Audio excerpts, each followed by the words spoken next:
कितनी रोटी खानी पई? ए चौथी है बस कर।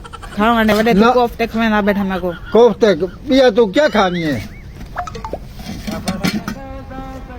मरे रोटी तरह जी का खावानी थी कार ये हाल दे असा खाओ फुलका तू चौथी रोटी की बोला दी बैठी।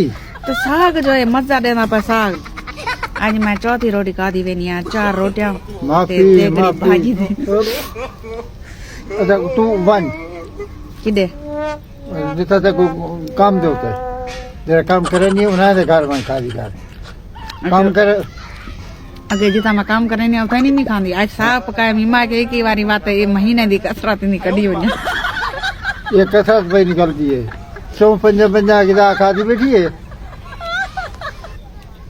तो ही मैं सरदार है कहानी कोफ्ते में को खवेला बैठा दूं ना ते सौखा पक्का पे साग काहे पकाए मैं नहीं पकाया मैं सारा मजा देखे आया मज्जा घेना है वडा तू मज्जा घेना है एक वसा लेते 2 टमाटर आम सारे ये वो पालाट पालक तो बिया तो वो पालक कौन ये मैं मरे हैं 2 जमाता पड़ पो में पढ़ाया भी जाऊँ